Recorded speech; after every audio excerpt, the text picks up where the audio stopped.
On an afternoon of April 9, 2024, in a quiet street in Marion County, an unexpected situation caught the attention of many. While cars were rushing past, one vehicle was stopped by the police, initiating a strange series of events no one could have predicted. Behind the seemingly normal traffic stop lay unspoken questions and unsolved mysteries, leaving everyone wondering, what is really going on here? The story began like any other ordinary situation, a police stop for speeding. But as the driver started to reveal the truth, the situation quickly turned into a game of who will give in first. Speeding was one thing, but not having valid documents was a whole other farce. The question, "Where is your driver's license?" was one Deputy Becky never expected to be answered with, "I have no documents," as if the driver was trying to make himself invisible to the law. Then came the real wordplay, the request for a name, but the driver shook his head as if playing a game of, "How long can I make you lose your patience?" Not just once, but multiple times, each answer was an absurd riddle. His vague and off-topic responses not only made Deputy Becky feel like she was in a reality TV show, but also made the atmosphere ridiculously tense. Instead of providing simple information, the driver acted like a chess player trying to outwit the opponent, forgetting that chess doesn't always win against the law. However, Deputy Becky's patience and skill were the highlights of this story. She didn't let the situation escalate into a Cold War, but instead worked to maintain order and patience, using all her abilities to handle the situation legally but without increasing the tension. While the driver tried to avoid answering, Deputy Becky created a calm performance, as if she were maintaining the upper hand in a mind game where no one knew who would win. In the end, everything became a lesson. Speeding? Not enough. No documents. Excellent. And with vague answers, the situation just got more complicated. Though the story was told humorously, it served as a valuable reminder that cooperating from the start always makes things easier, rather than turning it into a tense, inescapable comedy. The tension began to rise the moment Deputy Becky asked the driver to provide personal information. Immediately, the driver not only refused but also claimed that he had predicted the possible consequences, as though he were competing in a Guess Your Fate contest rather than just a regular traffic stop. But what's interesting is that instead of answering straightforwardly, he became so hesitant and vague that the atmosphere became even more awkward, as if he had forgotten his lines in a comedy show. When Deputy Becky asked for his name, instead of providing a typical name, he claimed he couldn't remember what it was, making the situation not only tense but ridiculous. Can you imagine that scene? A person who can't remember his own name but still wants to predict the consequences to come? Was he thinking of himself as the main character in a thrilling action movie? Deputy Becky, with her patience but firm demeanor, continued asking him to get out of the vehicle to check and verify his identity. A sense of unease spread like a wave as the driver continued to fumble, unable to answer simple questions like, "What's your name?" or "Do you have identification?" The situation became even harder to control, like an unscripted play, and everything seemed to be extending the awkwardness. His confusion not only made the conversation clumsy but also heightened the suspicion of the police. Was he hiding something important, like a character in an unsolved spy movie? The driver's evasive actions and lack of cooperation turned the conversation into a tense, dramatic situation where no one could predict what would happen next. The confrontation between the police and the driver became so intense it felt like the air could be cut in half when Deputy Becky and her colleagues decided enough was enough. This situation couldn't go on any longer. Their determination to act was so strong it seemed like they were competing in a who inspects the car the fastest contest.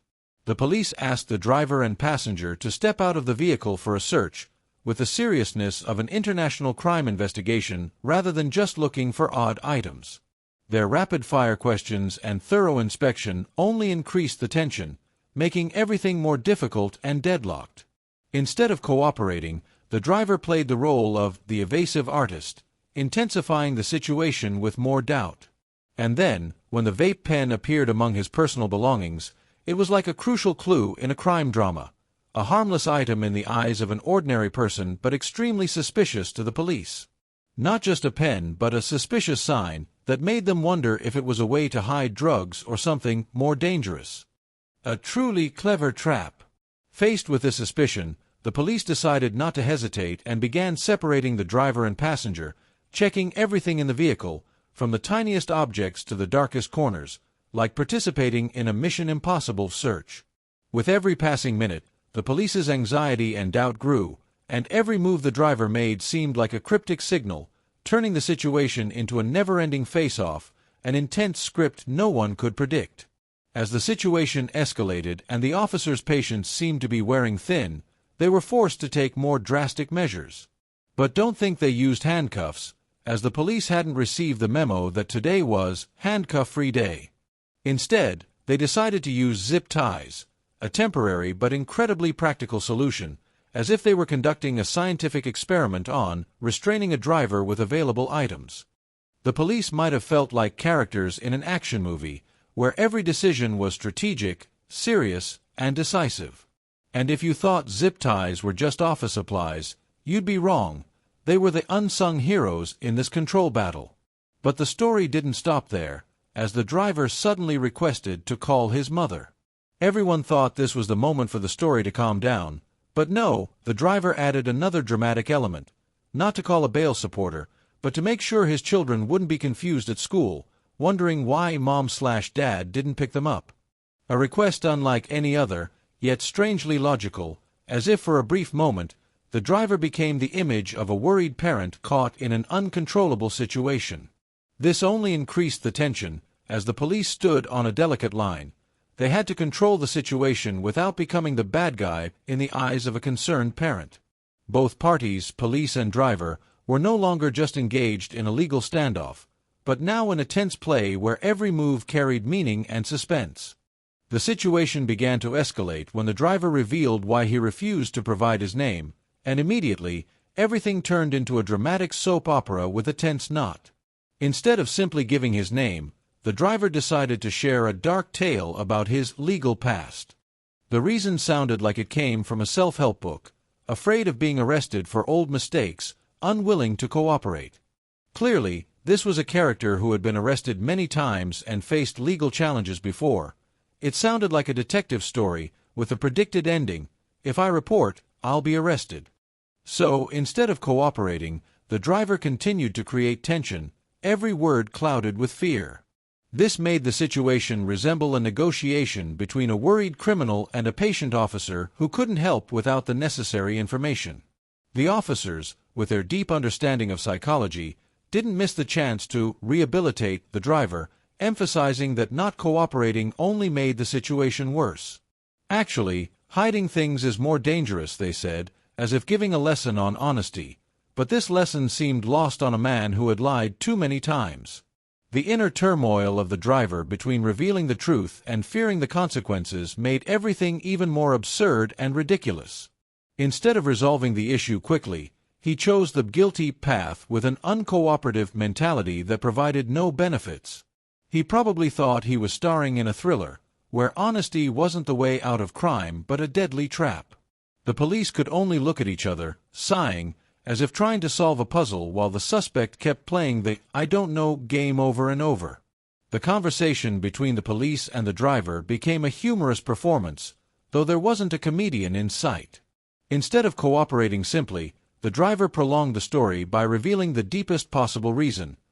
He had a prior case and was now under house arrest. Therefore, providing his name or any information could make him re-offend in the eyes of the law, like a play with a pre-written script. The driver, with an attitude of confusion, made everyone ask, could he be part of some hidden reality show?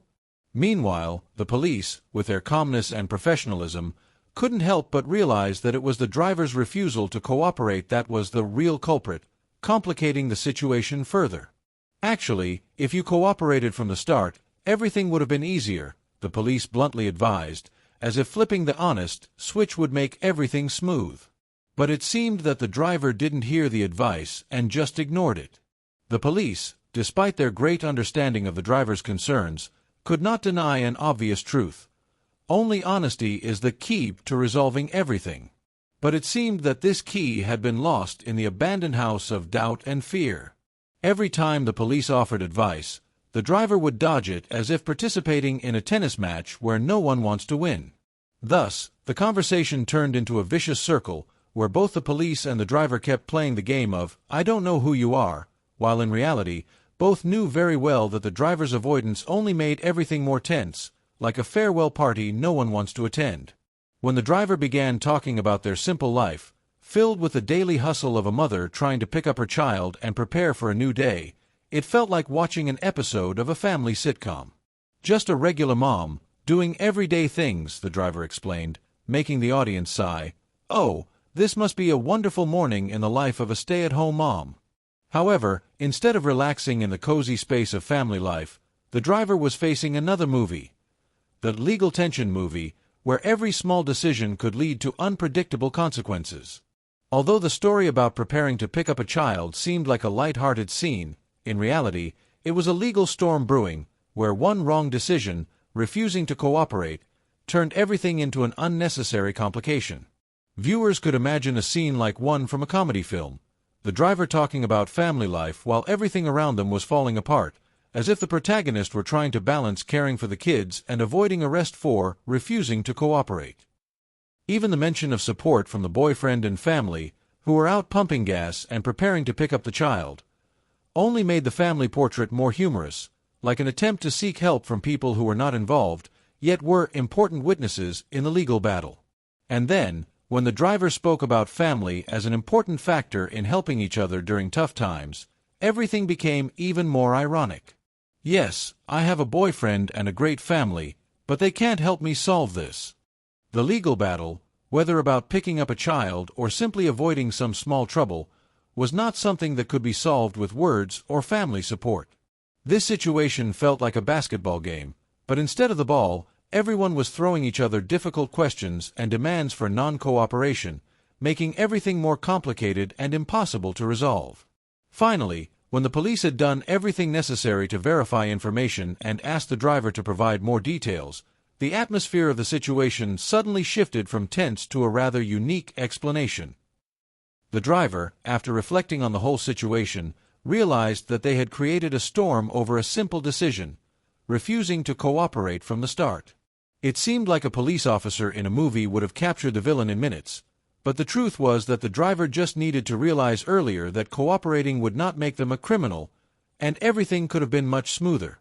With a look as if attending an involuntary legal class, the driver admitted their mistake, realizing that if they had provided information from the start, wouldn't they have reduced the legal burden and avoided the unnecessary mess? That moment of realization not only made one feel like watching a humorous, life lesson sitcom episode, but also as if the driver was slowly uncovering the secret behind the door. Cooperation was not a crime, and sometimes it could save you from an awkward situation. But ironically, everything had gone too far to go back. Even though the driver had realized their mistake, they still had to pay the price for an unreasonable decision from the start. Everything now felt like a game of dominoes. One wrong tile had caused a chain of events that could not be stopped. And when everything couldn't go back to how it was, only one valuable lesson remained. If you don't want to become the star of a comedy film with law as the director, it's best to cooperate from the start, rather than create an unbearable legal novel. The end of this situation felt like a tense movie scene, but instead of seeing the main characters escape danger, we realized a bigger lesson: don't make things more complicated. Refusing to cooperate from the start, whether due to personal concerns or any reason, turned what could have been a simple situation into a complicated legal saga. It felt like the driver was playing the avoidance of truth game, not realizing they were pushing themselves into an endless legal whirlpool. It's easy to imagine what they were thinking in their head. If I don't say anything, everything will magically get better, right? But clearly, this only made everything more tense and awkward. The lesson here is not just about cooperating from the start, but also a warning that, no matter the reason or concern, facing the issue from the beginning, especially when the law is involved, is the way to avoid unnecessary consequences. The truth isn't always easy to accept, but confronting it will make life less complicated, less penalized, and less of a headache.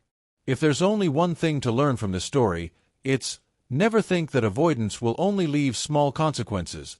because sometimes avoiding is the path to a legal mess. And one more thing, very noteworthy. Understanding your rights and responsibilities isn't just about knowing the law.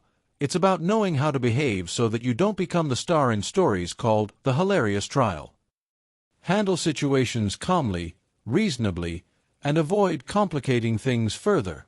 After all, cooperation is key because no one wants to be the one who learns this lesson again, right?